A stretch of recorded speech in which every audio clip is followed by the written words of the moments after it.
Oh,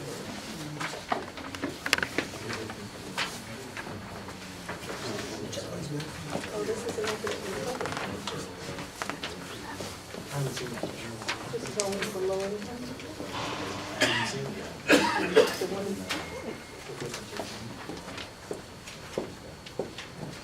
Okay. Good evening, ladies and gentlemen, and welcome to the May 6, 2014 public meeting of Advisory Neighborhood Commission 6E. I am the chair, Alexander M. Quadro. I'm going to ask the secretary, Margie Macedo, to call the roll. 6001, Present. 02, Here. 03, Present. 04. Here. 05. 06. I'm 05, so I'm sorry. 06. 07, I forget who I am. I'm here. So we have a quorum in order to conduct official business. I would ask the members of the commission to peruse the agenda before you, and I would welcome a motion to approve the agenda.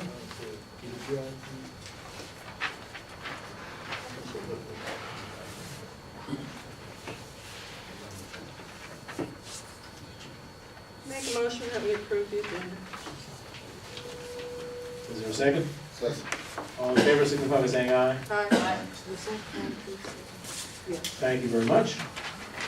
As always, we begin our meetings with presentations by representatives from the Metropolitan Police Department so that they can receive information from the public and provide information and return to their duties as quickly as possible. So I would invite representatives from MPD to come forward at this time, identify themselves, and present their reports.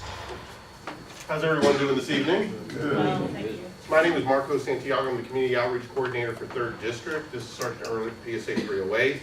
I'm briefly just going to go over the upcoming United House of Prayer Parade. It's an annual event, and it's coming up on the May 24th, which is Saturday. And we put it on our listserv for the parade route. What I can do is I can actually just leave a copy here, because I only have one.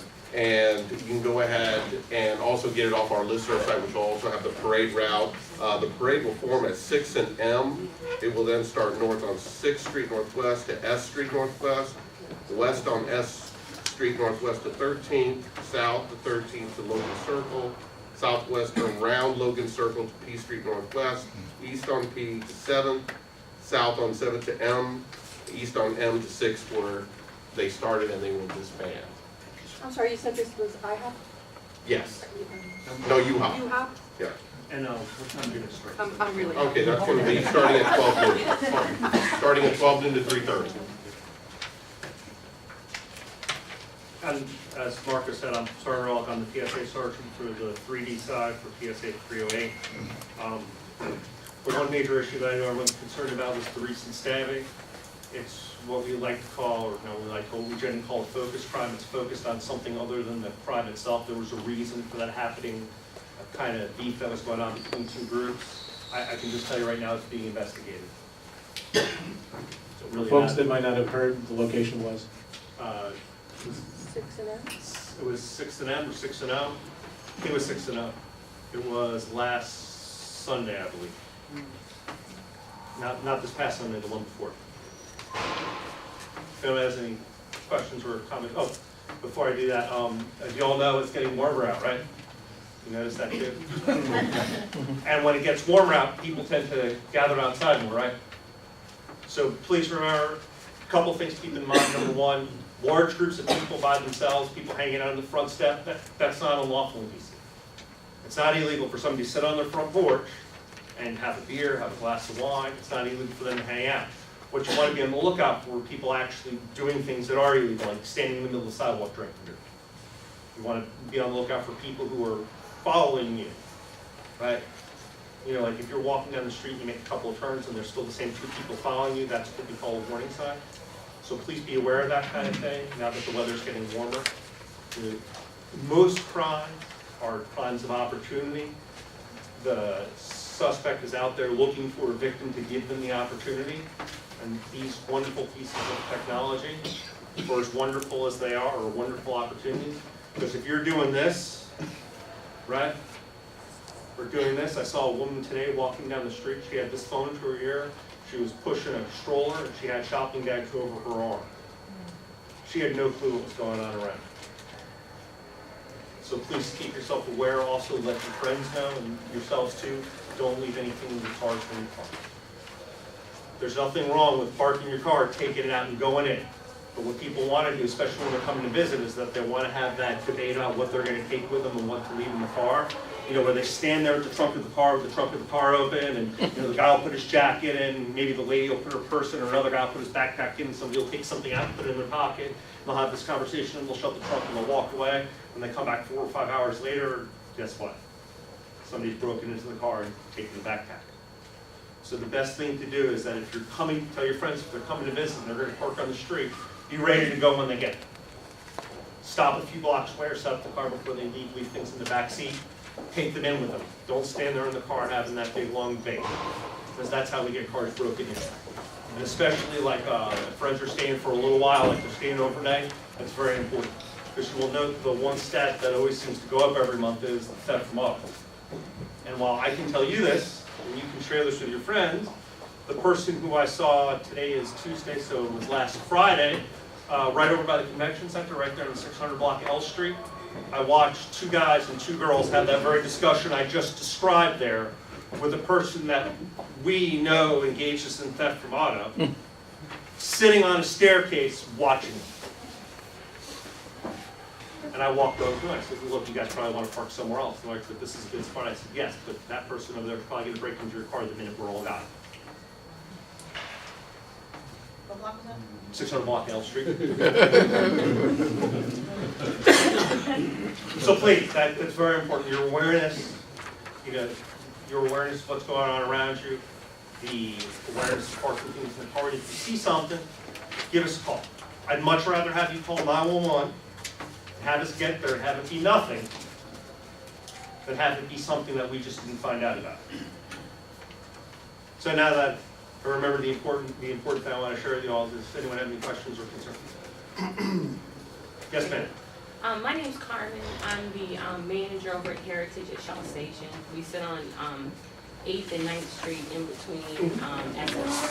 And since the weather's been warming up, it's been a drastic increase in loitering, gambling, right near the metro station. The metro station that sits there. Shaw Howard, right on the corner of R and 8th. Okay. Yeah, so I wanted to kind of see what we can do about that. I understand with loitering laws in DC. There is no loitering law. Right, I understand that. The problem is that we have these big groups of people engaging in illegal activities such as gambling. Now, when you're talking about right there at the metro stop that's basically right across from the library? Yes. Okay, yeah, we normally have a footbeat officer there, and most days when they're there, it's usually much lighter. Yeah, the problem that I'm encountering is that depending on who is on duty, Right. that something or nothing is said. So when certain officers are on duty, like you'll see the cruiser parked over there, Right. but no officer around, and you can kind of just blatantly see the activity.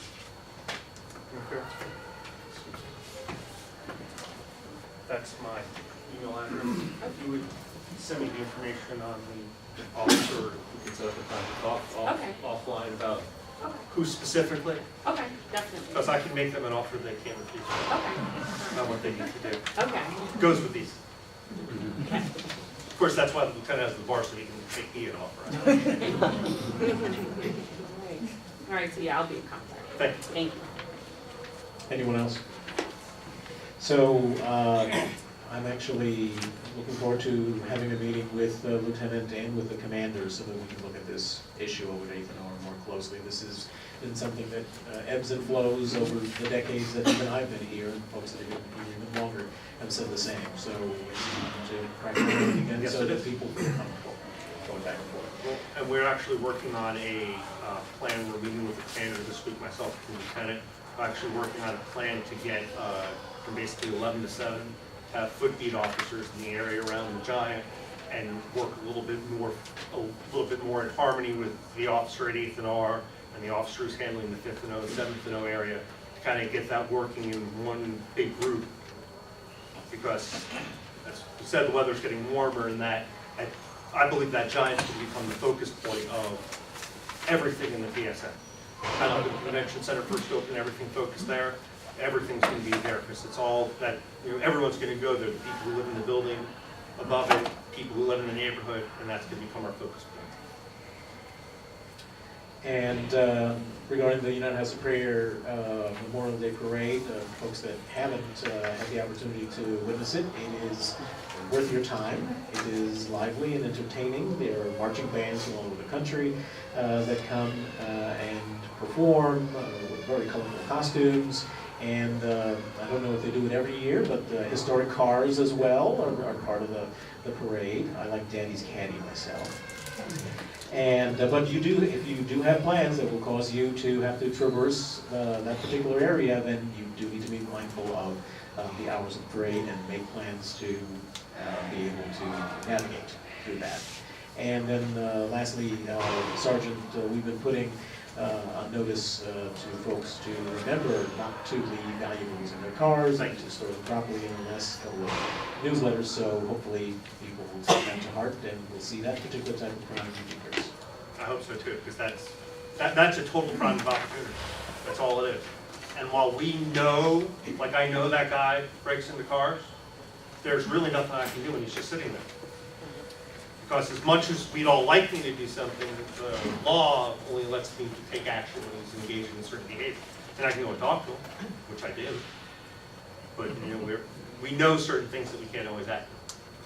But the simplest thing is just get rid of the opportunity. It's the simplest. Well, thank you, gentlemen, and we'll let you get back to the streets, keeping us all safe. Thank you very much for your service. We'll see you all next month.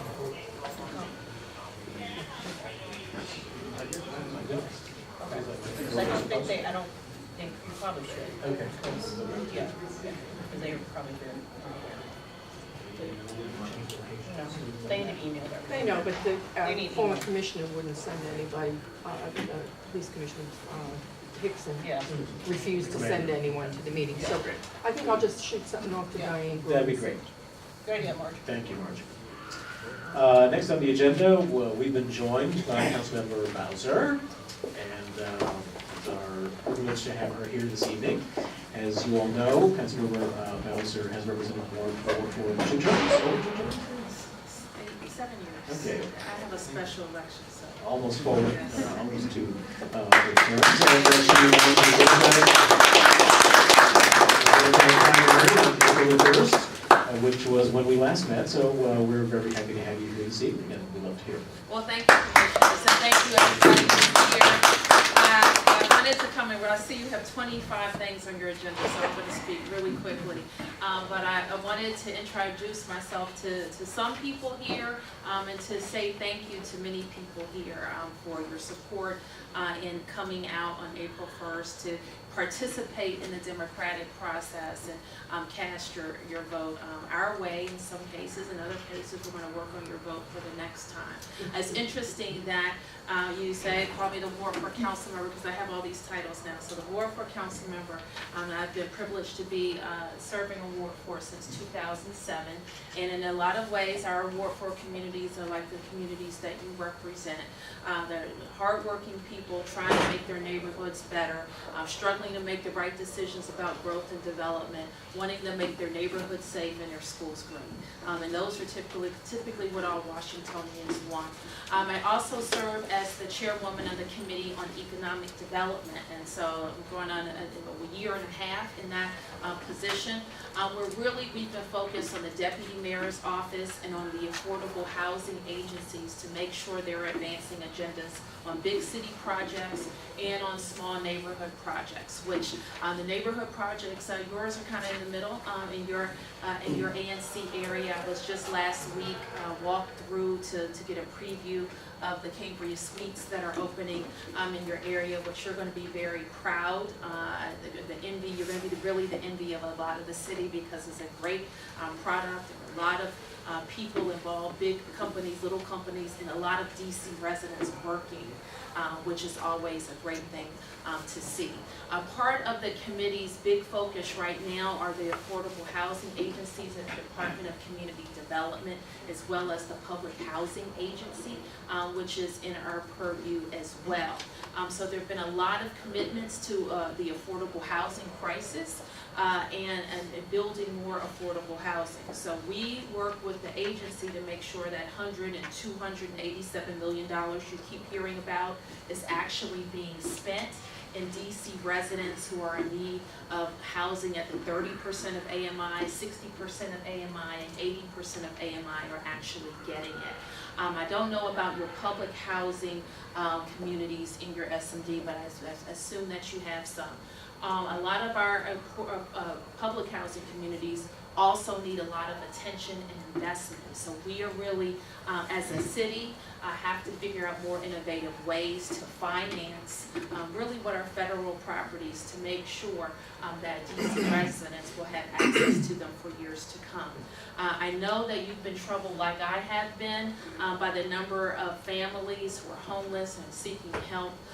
So I'm just going to kind of ask you to stay tuned to some really important but maybe difficult even decisions that we have to make sure that we have the adequate housing for families across the District of Columbia.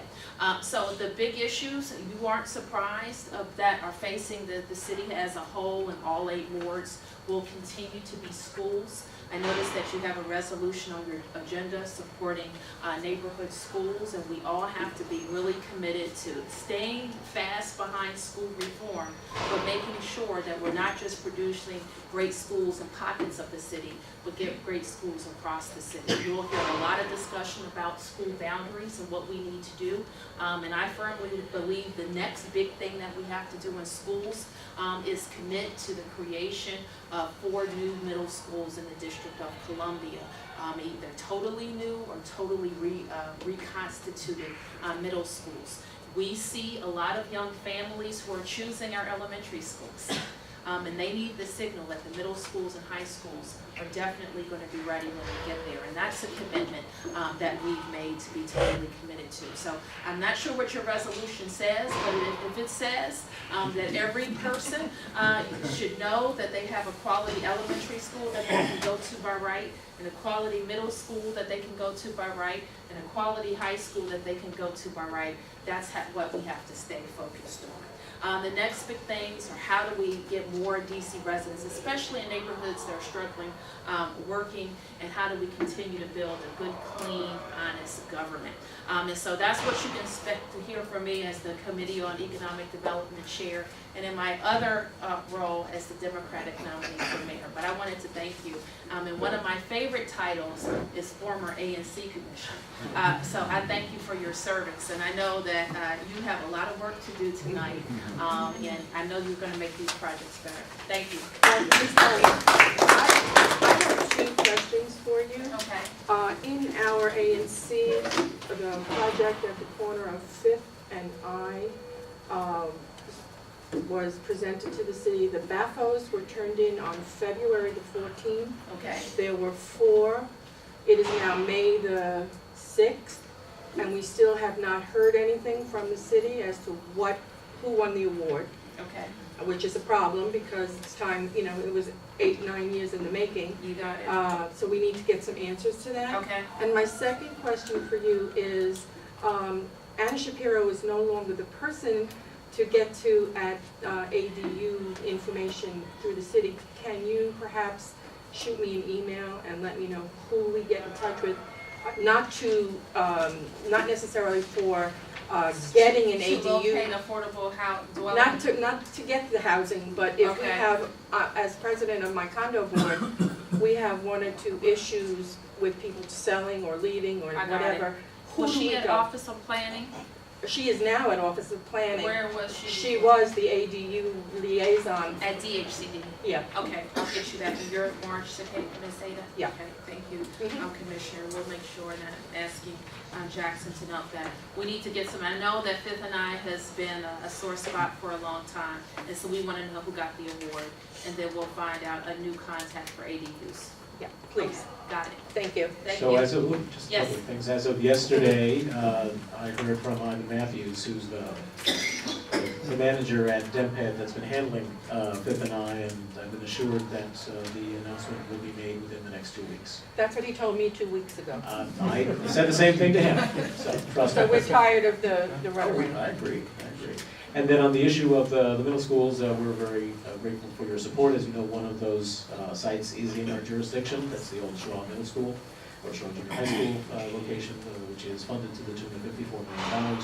And as part of the boundary realignments, we've been strengthening the relationships between parents in the greater area that would be the feeder schools for Manhattan Middle School. So it's an exciting time, and we look forward to starting to work with DCPS next year on planning that school. Well, so you note that correctly. So there are a lot of things kind of floating that have been thrown on the table. But key to any changes that we make is living up to the commitment to have a quality Shaw Middle School, to have 2 great quality middle schools in Ward 4, to have other quality middle schools in 6, maybe another. So you see where I'm going with this. If we're going to realize any changes, we also have to have a plan and funding in place to be ready for those changes. Thank you. Thank you for coming.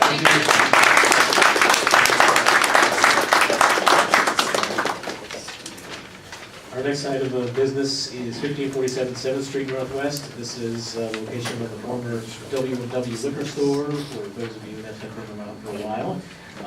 But others may just recognize it as something of a blighted property for a number of years, especially after a Metro bus crashed into it. Some of you will remember that as well. So we have requests for zoning relief to renovate the building, to add to it, and also for a public space permit for construction fencing. We will not take long. My name is Kyrie Freeman. I'm an attorney with a law firm in Pollard & Knight. On behalf of the applicant, Mr. Warren Williams, we have representatives of the development company as well as our architect, Sarah from Bonstra Hairstyle Architects. As Commissioner noted, we filed a BZA application to permit the addition to a renovation of an existing building at the intersection of 7th and Q. As Sarah gets the boards out, we can kind of go through the plans a little bit. Here's our building. It's a 2-story arts and crafts building. Here's a picture of Warren in case you're wondering what he looks like there. These are some additional pictures of the existing structure. As you can see, it's essentially a 2-story building that wraps the corner. We're proposing an addition to add 1 level and additional uses. So ultimately, the building would include retail, residential, and other office/commercial use. In order to construct that addition, we require 4 variances and 1 special exception. 4 variances sounds like a lot, but I promise you it really is not. The addition building is non-conforming with respect to lot occupancy, court, and rear yard. Our addition continues that non-conformity, i.e. a 15-foot rear yard is required. However, we cannot provide a rear yard because we're essentially landlocked. A 600 square foot open court area is required. We're at approximately 200 square feet. And 60% lot occupancy is permitted, whereas our current lot occupancy is 96% and will remain at 96%. So again, it sounds like a lot, but it's not. It's just continuing the existing footprint of the building. Our addition, the 3rd floor addition, essentially adds a new level for residential use. So this is the ground floor plan. I'm trying to get your orientation right. This is a ground floor plan. This is 7th Street. This is Q. This is retail here. The residential entrance is here. This is the courtyard I was briefly describing. It's a very small court. And the lot occupancy obviously is the footprint of the building. So this is the ground floor plan. You enter the residential on Q. You enter the retail on 7th. You go up to the 2nd floor plan, and you can see there's continued office/residential use on the 2nd floor plan. Again, just renovating and using the existing structure. The 3rd floor plan is the residential use. And the third floor includes a stairwell to go up to the roof.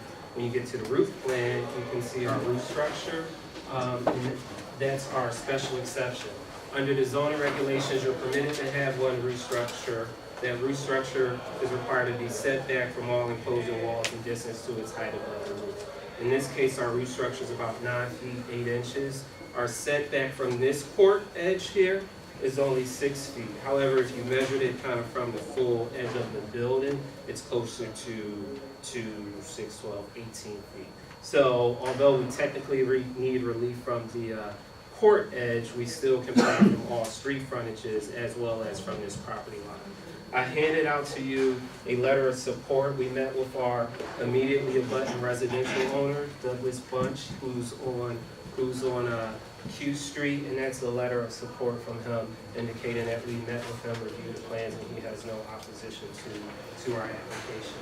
So that's essentially our BZA case. With respect to our public space permit, we are following a public space permit to erect a temporary fence around the site in order for safety purposes, in order to kind of keep people in and keep stuff given kind of like recent problems, not at this site, but other buildings throughout the city. So that's, again, I try to be very quick to go over all of the highlights, but if you have any questions, I'm happy to answer those. This property is in Commissioner Chapel's single urban district. Could you tell us the timetable when you expect to start the project and when you anticipate it will be finished? Yeah, I mean, I think I can certainly answer that. We are awaiting for I'm sorry. Yeah, that's fine. Thank you. First of all, hello, I'm Warren Williams. I'm the project owner and developer of the property. This property's been in my family since about 1968, given about. And I'm finally able, I'm doing a bunch of development around the city. I'm finally able to kind of realize a dream of bringing a restaurant, a quality restaurant to the neighborhood, El Centro. My own personal offices for the Warrington Group, LLC, and my own residence at all in one fell swoop. So I'm going to be moving, working, and eating out of the same building probably for a long time. So I'm really happy about that and excited. Timetable, this is the last hurdle or impediment, and we are proceeding with our construction drawings now. The lease is signed with El Centro. There will be one tenant. It will be me in upstairs, and so this is it. We'll be ready to go after this process to head straight for our building permit. Our BZA here is June 3rd. Yeah, and so I guess we could provide your schedule. I think the last schedule we looked at said in and around September. What was it, September? Yeah. September groundbreak. Okay, got it. September groundbreak. When you anticipate it being completed? Oh, it should be 6 to 8 for the construction portion of it. Then El Centro has to build out their interior, and so it'll be probably a year total until El Centro opens. But I will be in my place with them sooner than that. So if anybody's having a cookout before El Centro's open, please let me know. Thank you.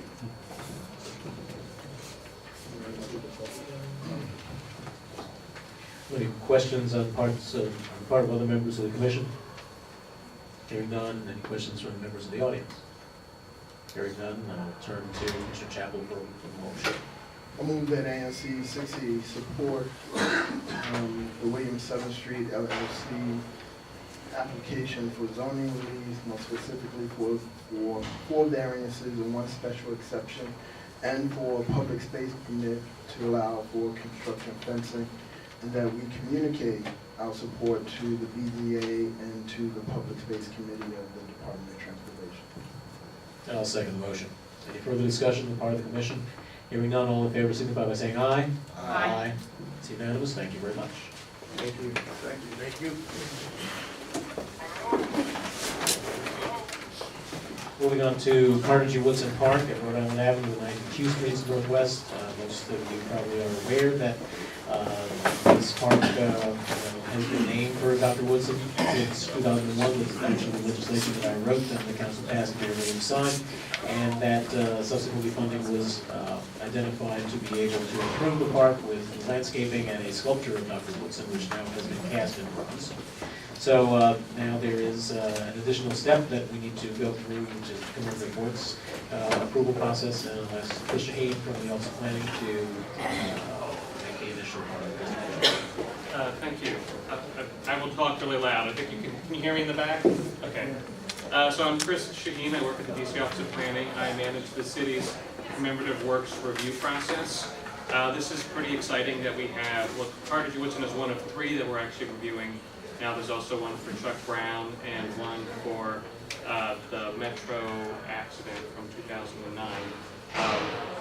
We haven't had a commemorative work come through the city for review for a decade, so it's a big deal now that we've got these 3 coming through.